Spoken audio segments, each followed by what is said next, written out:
Good afternoon. I am Hayden Perry. I am a undergrad student with the University of Tennessee, Chattanooga, and I'm doing a group project with the learning community number 10.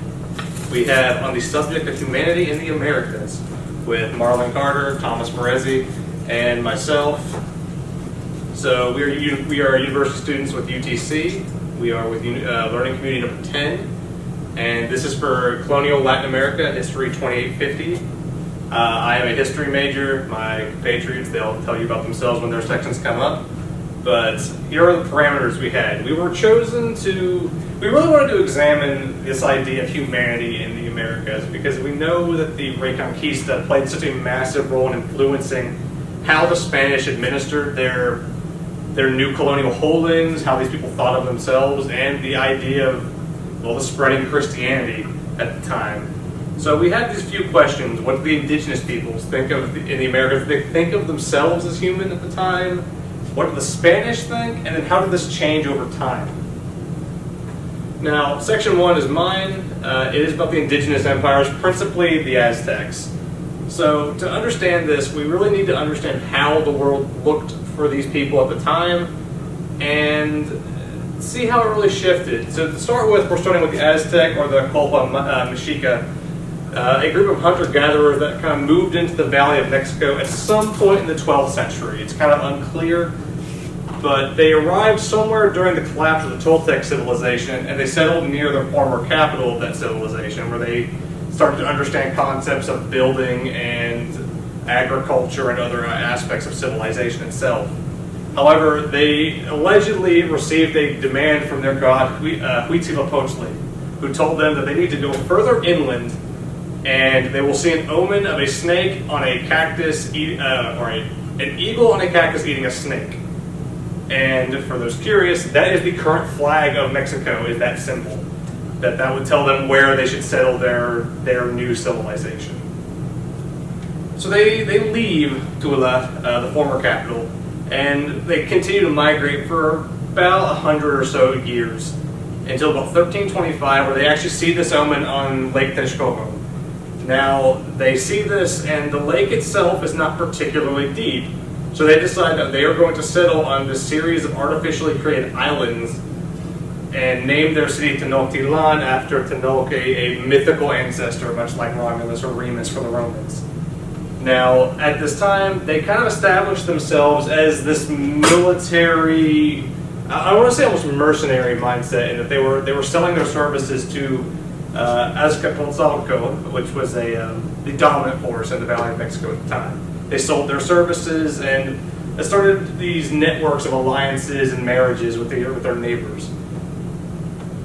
Now, the Culpa Mexica, they kind of expanded their power for about 3 generations of rulership until their 4th king, Itzcuatl, set the calendar stone in Tenochtitlan in 1427. At this point, they established themselves as the dominant power by allying with their 2 neighbors, Texcoco and Tlacopan, against their former tributary masters.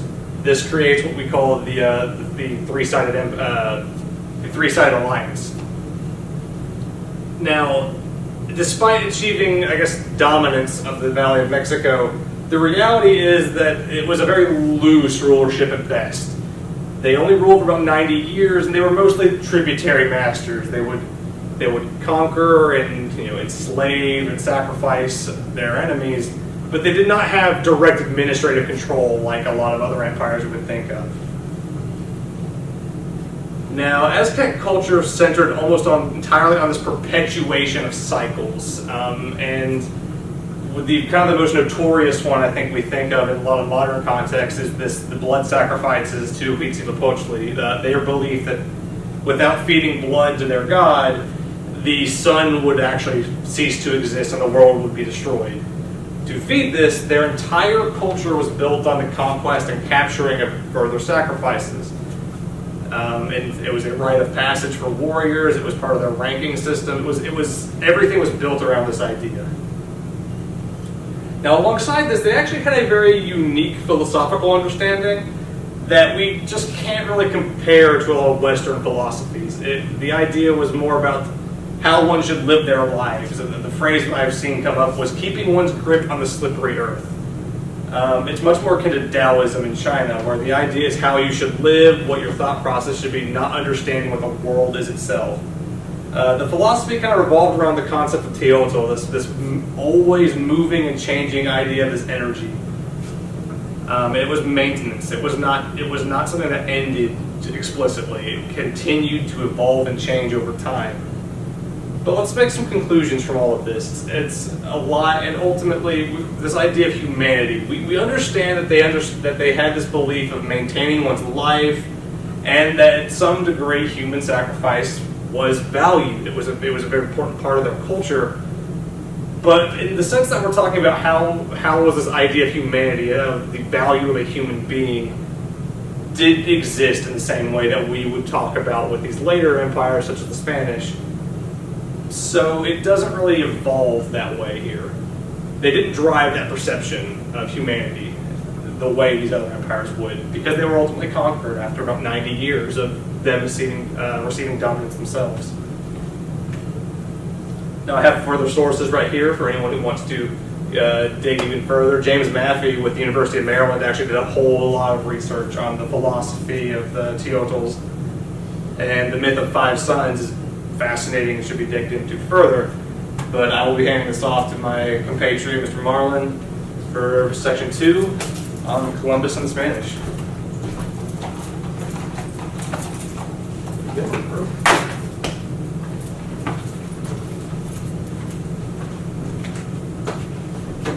And hi, how you doing? My name is Marlon Carter.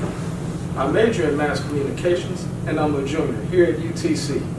I am going to talk about the time Christopher Columbus was born, and the time he died, and the time that he's not a hero. Many people think Christopher Columbus is a hero and discovered America, but we're going to prove here today that Christopher Columbus was not a hero. He was a conqueror. He was a slave owner. And I'm going to go into facts of talking over here as Christopher Columbus was born in Geneva on October 31st, 1451. He married a wealthy woman. He grew up poor, but he married a wealthy woman. You know, was able to give him access to the Spanish monarchy. Attention. And they backed him up for financial for him to explore, and as far as 3 ships. He ended up having 3 ships, all because of his wealthy wife's family. She was out of a rich family, and they saw potential in his ambitions, and they funded him the money. Had financial backing. And he made his journey into markets in Asia. But on a distance was often criticized of severely underestimating the length of the journey. His goal was to tap into the rich markets of Asia. One considered heading west. Why he would consider heading west. Sorry about that. I read it wrong. You know, bear with me. I'm learning. But in 1453, the Ottoman Empire successfully captured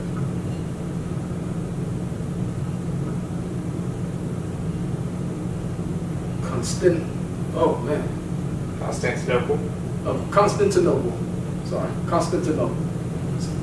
Stalking the rulers of Europe and effectively closing the Silk Road to Europe entrance. Sorry, I couldn't read that word, but this is a word I never heard of before.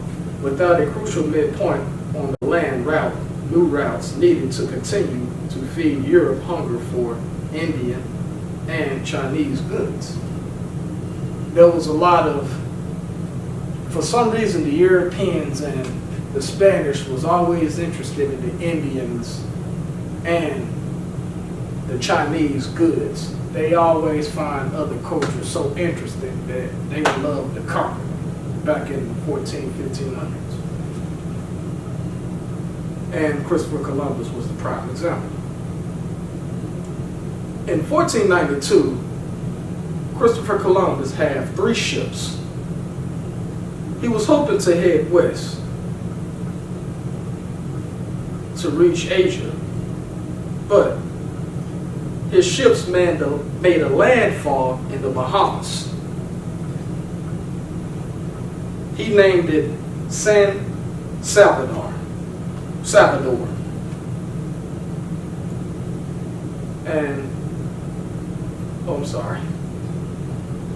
And the voyage scouted the Bahamas Islands and the coast of Cuba.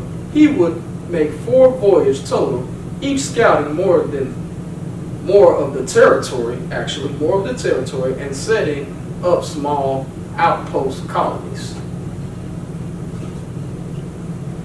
On the island called Salvador, Columbus' party encountered multiple indigenous such as Taino and Arawak, whose gold jewelry fascinated the Europeans. Oh yes, money, gold, goods, sugar,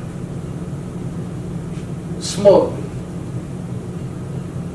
You know, there was a lot of smuggling going on. I mean, today people like to smuggle drugs, but back then they were smuggling money, food, tobacco. There was a lot of smuggling going on. Sugar, everything was worth money. Everything, salt, pepper, gunpowder, guns, weapons, anything they could sell to make profits and build an empire. That was always the Europeans and the Spanish ideas. That's all they wanted to do, was conquer and get rich off other cultures. Chinese, Indians, and Africans. So, to keep going about how he conquered the indigenous people, Christopher Columbus, was the one that gave the indigenous people Indians, the name Indians. He looked at the Indians as they was non-human. They have no religion. And the biggest religion was Christianity and Catholics. But at the same time, you have indigenous people and you have people that didn't have religion, was not out to hurt people. But people that have religion was out to hurt people. And it shows you around that time, Catholics, Italians, Catholics. He was a conqueror. He killed people. He gave out diseases to kill indigenous people. A lot of Spanish people were killed during the disease too. But it was more indigenous people who died from disease, who would end up slavery, end up getting conquered. And to make the long story, to get straight to the point, how Columbus conquered America in 1492 and how he conquered the islands of the Bahamas and Cuba. There was a large number of landmass to the west that were minimally defended by indigenous people, as he liked to call them Indians, or I like to call them Native Americans. That was the respectable way of calling them Native Americans. I like calling them Native Americans. Indigenous people, yeah, that was what they called then, but yes, but indigenous people, that's what we read. We didn't say, we said Native Americans in anthropology's class, but in this class, Colonial Latin America, we say indigenous people. But how they got the name Indians from Christopher Columbus. The indigenous people had ready access to valuable mineral resources. These two rational would come to spur the entire colonial enterprise in future years. Columbus voyages establishes small colonies, first with only around 40 of his men staying in the New World, but when word of this reached his backers in Spain, many more would volunteer for the journey in the hopes of achieving wealth and prosperity that was impossible in Europe. So these explorers, not only that these explorers were soldiers and colonizers, are often given the name conquistadors in reference to the reconquista, I'm sorry, some words is hard to read, of Spain, which ended with the capture of Granada in 1492. This greatly influenced the Spanish perceptions of colonialism. They instituted a system known as encomienda. Jeez, some of these words is hard to read. which rewarded service with titles, labors, land, and wealth. The system gave the risky journey the potential for an incredible payoff for otherwise disfranchised people in the Iberia Peninsula. Life in the New World was incredibly difficult, often plagued with a shortage of effective labor, supplies, and authority derived from the Spanish crown. As a result, Columbus' first colonizers were under incredibly harsh conditions. Brutalization and execution were common punishments in an attempt to maintain control in unruly settlers and indigenous people who were quickly enslaved under the encomienda system. Actually. The encomienda system was designed to reward Christian Spaniards. Remember the word Christian. Be careful with that word, Christian Spaniards, with the labor of conquered non-Christians, remember I said conquered non-Christians. Non-Christians have not done a thing to them. Remember what I said, they conquered, Christian Spaniards conquered non-Christian indigenous people, with the imperative of converting them to the Christian faith. However, it noted that Columbus had little incentive of pursuing when his search for wealth was predicted, predicated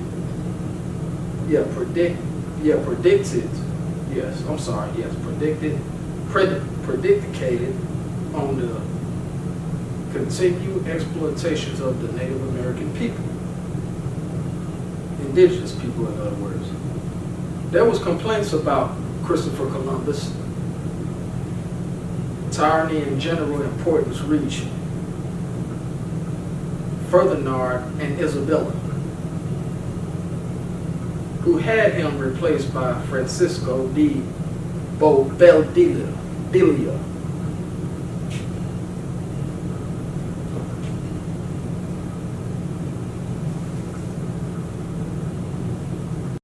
Conclusions on Christopher Columbus expectations. It is clear that by examining Christopher Columbus' expectations in the early Spanish voyage were greatly tied to the perceptions of the Reconquista, the soldiers, the sailors, and the colonists saw it primarily have a great chance to obtain wealth, obtain riches, obtain power, and obtain their establishment and empires. They saw that, oh yes, we can't do it here, so we can conquer somebody else. Like picking on the small people, basically. There were bullies, there were always bullies, just in a different way. And it never ends. It done went from conquering cultures to territories. That's how it is. Everyone has a little Christopher Columbus in them. seems like when it comes to wanting to run a territory. To make and want to get all the glory of conquering people, calling themselves heroes, saying they discovered something. What they actually did is they stole something. You're a thief. You're not a hero, you're a thief. You're a villain, basically. You're not a hero, you're a villain. Christopher Columbus was everybody's villain, including his own. He was no different than slave owners in America. He was just another slave owner in the country. That's what he was. And as a result, their rules were incredibly heavy-handed, brutal, and increasingly tyrannical to attempt to maintain control. Enslavement, brutalization, rape, and torture were incredibly common forms of punishment. If these conquistadors saw the natives of the Native American people as humans, they either did not choose to pursue their obligations as encomienda subjects or had no incentive to do so in their pursuit of wealth. Christopher Columbus didn't care about people, didn't care about the industrious people, he didn't care about torturing, he didn't care about none of those. He didn't care if they died or disease. As long as he's containing his wealth, as long as he's containing building his empire. He didn't even look at the indigenous people as humans. And he actually thought that that was a normal thing, that that was okay, just because they didn't have a certain religion that he believes. But he's been wrong. And he knew he was wrong, but used religion to cover all of it. They all did. All the Spaniards, the Europeans, they used religion to cover up their evils. These conquests result in the near complete devastation of Taino people and the Arawak, and the resulting depopulation forced Spaniards further inlands in search of exploitable populations, setting up a pattern that would be repeated throughout Central and South America.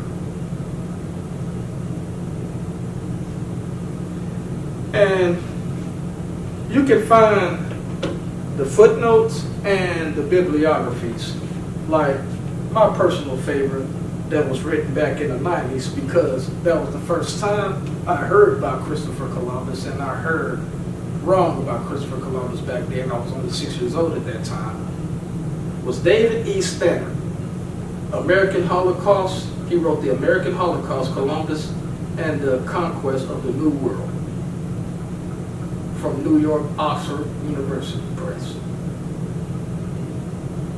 He was one of those guys that told the truth in New York. And you can see the rest. There is Lawrence Berglund, 2011, Columbus, The Fourth Voyage in New York. James and Stuart B. Swats. Oh, I'm sorry. James Lockhart and Stuart B. Swats. Early Latin America, New York, 1982. Matthew Restow, 7 Myths of the Spanish Conquest, New York, Oxford University Press, 2003. And this is the information. And again, my name is Marlon Carter. It's been a pleasure lecturing with you. And sorry if I'm stumbling a little bit, and I was a little nervous coming up here, but I'm glad I was able to give my point of view about Christopher Columbus and prove the point that He was not a hero, and he was not a discoverer. He was a villain, he was a conqueror, he was a slave owner, he was a murderer, he was a thief. He's everything the above, which is that gave the new meaning of the word bad. And I'm going to turn it over to Mr. Thomas Morenzi.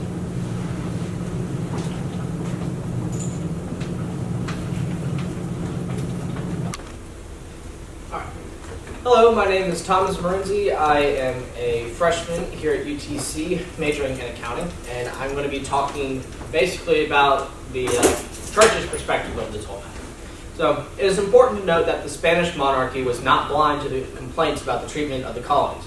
However, the responses were hindered by governmental inefficiencies and the sheer distance between them and the colonies they were attempting to exert authority over. So, there's a big sea between the colonies themselves and Spain, so that's months and months of travel to get from one place to another, whether you're trying to send men, supplies, even information. So major things can happen in between those times. Now, Antonio de Montesino, a Dominican friar, explicitly denounced the Spanish cruelty in the Indies during a sermon. And it was later chronicled by his fellow Dominican Bartolome de las Casas as a short account of the destruction of the Indies. Now, de las Casas was later given the title Protector of the Indians and an official job of reforming the colonies to better incorporate the indigenous peoples. Now, in an effort to crack down on the abuses performed by the Spanish colonists, the Spanish authorities passed the new laws of 1542, which abolished the encomienda system to replace it with a new system called the repartimiento, which basically is, they were trying to destroy all the things that the encomiendas were doing, but later on it found out that it's kind of the same thing, just a different name. Now, the primary goal of these laws were to remove control of the native peoples from the encomendores, which would not only prevent the accumulation of vast amounts of wealth by the Spanish colonials, but also reinforce the indigenous peoples as subjects of the Spanish crown, and therefore with some degree of rights as such. It did this by distinctively creating a parallel republics, one of the Spanish and one for the indigenous, while also enforcing that only a fraction of the population could be claimed for labor at a given time, and that they must be reimbursed for their work. So basically, instead of working and only getting shelter of that, they're actually getting something better. In practice, however, the system only curbed some of the abuses and still resulted in conditions similar to the slavery it was made to combat. Now, after the conquest of the Aztec in Mexico and the Inca in Peru, the Spanish began to settle into their imperial apparatus. Their primary objective of the Spanish colony was the continued extraction of wealth from the colonies, primarily in the form of mineral wealth such as gold or silver, and agricultural such as sugarcane. So basically they're just trying to make as much money as they could. This was overseen by royally appointed overseers whose job was to maintain large territories while local officials and indigenous laborers would continue the exportation of wealth in the Spanish galleons. Now, underneath the imperial apparatus was a complex racial hierarchy that derived itself from the Spanish Inquisition's rulings regarding blood purity. Now, blood purity is basically the Spanish's way of saying how much rights you get. Now, if you were a full, pure-blooded Spanish person, you have all the rights in the world, basically, and sum it up. Now, if you, let's say one of your parents is Spanish and your other is part of the indigenous people, your rights lower because of your blood. It's not fully pure. And then, if you're full indigenous, no rights. Now, the ruling is the peninsulares, which is the Spanish citizens born in the Iberian Peninsula, usually seen as prerequisite to hold high office in the Spanish Empire. And then the Creoles, Spanish-born citizens in the New World, who came to be landed elite of the colonies. And then finally, the mestizos, a term used to refer to people of mixed heritage of Spanish and indigenous populations. These tended to fill a middle class in the New World, not pure enough for high status, but above the Indios. They were officially encouraged by the Catholic Church as a bulwark against rape and bastardy. Now, under the Patronato Real, the Catholic Church and the monarchies of Spain and Portugal were allied in their interest in the New World. Through this, the Spanish monarchy could officially give out political offices that was tied to the Catholic Church's power, such as the positions of archbishop for the colonial diocese or the assignments of missionaries. This helped to reinforce the legitimacy of the crown as derived through authority from God. In a simplification, the understanding was that the wealth of the colonies would be going to help the church's goal of conversion, while using the church's position to give legitimacy to the monarchy, while also pacifying the colonies against rebellion. Basically, just trying to get everyone to become Christian. Now, under the Patro Real, oh wait, did I just say, yeah, it's fine.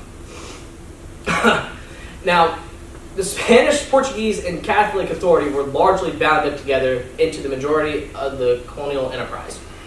However, in the 18th century, as the Bourbon reforms in Spanish began to weaken the colonial apparatus, these same churches who had helped secure colonial rule were soon forced to breach their alliance to the monarchy in favor of the local autonomy of the colonies over the corrupt and disconnected powers in Europe whose legitimacy was waning.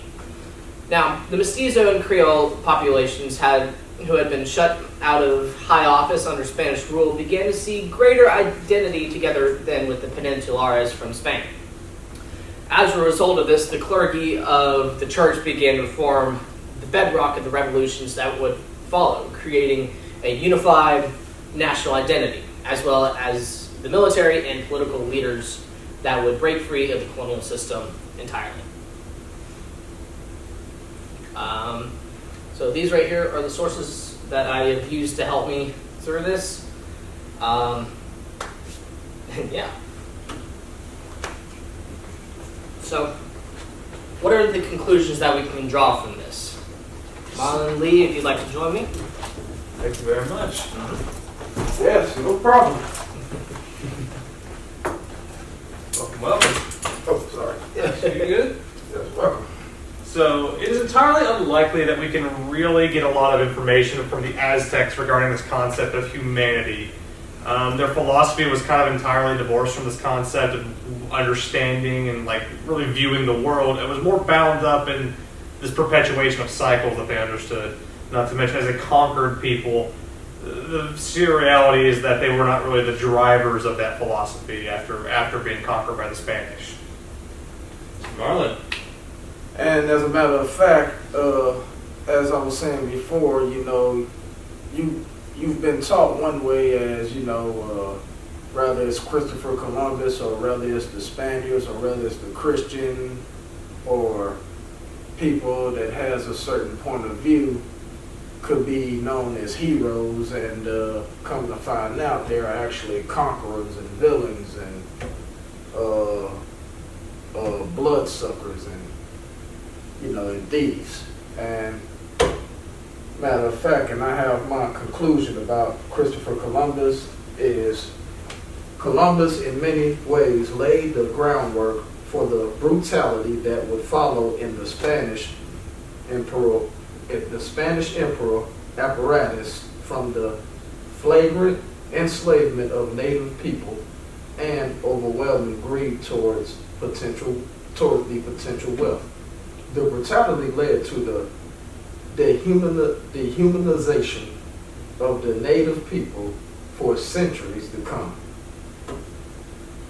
And that's what Christopher Columbus, so that's your so-called hero that they was trying to teach in high school or even in elementary school. So now you know that Christopher Columbus is not a hero. And according to his death in 1502, he died from arthritis. And then the enslavement of native people go on from there. It seems like he really laid the groundwork for what was coming afterwards. Yes. Thomas.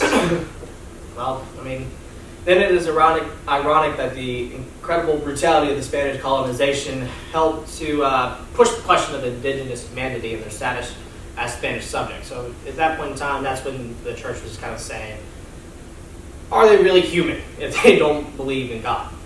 The very same Catholic Church which laid sponsor to the Spanish Inquisition and questions of blood purity during the Reconquista was pushed into accepting the humanity of indigenous peoples out of desire to convert them. Basically, they're willing to say that they were human as long as they promise to convert into their Christian lifestyle, and thereby affirming their humanity, ultimately leading to their organization and revolution from the Spanish Empire entirely. Now, Any final thoughts, guys? Well, in conclusion, Christopher Columbus or some of the Spanish conquerors didn't look at the indigenous people as human beings, especially if they weren't Christians. Yeah, it seems almost like this idea of indigenous humanity almost comes from the church itself entirely, and for a completely separate reason than what we tend to think of as like a person's value being as a human being. They're a person, they have certain rights and existence. yeah, with how they thought of it, there's like, if you're not Christian, you're not human. Mm-hmm. And what they wanted to do is make sure at that point in time, that's when the Catholic Church was trying to spread as much as it could throughout the entire world. So they were trying to make sure that everyone knew and everyone was following God. Mm-hmm. Yeah, I learned this through anthropology, like, they forced Christianity, all the way, you can keep going all the way up. Then finally in the 1800s, they started building, late 1890s or whatever, they started building boarding schools for indigenous people, which was called, or you can call it Native Americans. Mm-hmm. Same difference, same one. And, they would take the children away from their mothers, put the kids in boarding schools, and they will cut their hair, they got to lose their heritage, they got to lose their accent, lose their culture, and become white. Yeah, the assimilation of a culture, yeah. And this went on, and funny how this went on from the late 1800s until all the way until 1968. 1968, they finally closed down after King got killed. Yeah, it's fascinating how all this kind of goes back hundreds of years, even to the Reconquista afterwards, and then we don't see an end to that until very recently, or even actually ending recently. We only see kind of scaling back a lot of we these see it things. more slowing down. Like, it's kind of, you can kind of look at this as like a snowball effect in a way. It's like things started happening, started getting worse and worse and worse, and at this point in time, when I think of it as a hill, I mean, you can kind of see it kind of plateauing a bit. Mm-hmm. Still, unfortunately, going down, but still at least plateauing some towards recent years. Well, guys, any last thoughts for the film, for the nice camera and crew? Basically, thank you so much for listening in to us, and y'all have a great rest of your day. Yeah, this has been, you want to introduce yourselves one last time so they can be very mad at us later. Well, by the way, I'm Marlon Carter. I'm a mass communication major and a junior here. Okay. My name is Thomas Morenzi. I'm an accounting major, and I'm a freshman here. I am Lee Perry, and I am a history major, and technically I am a senior now, and that is horrifying. Okay.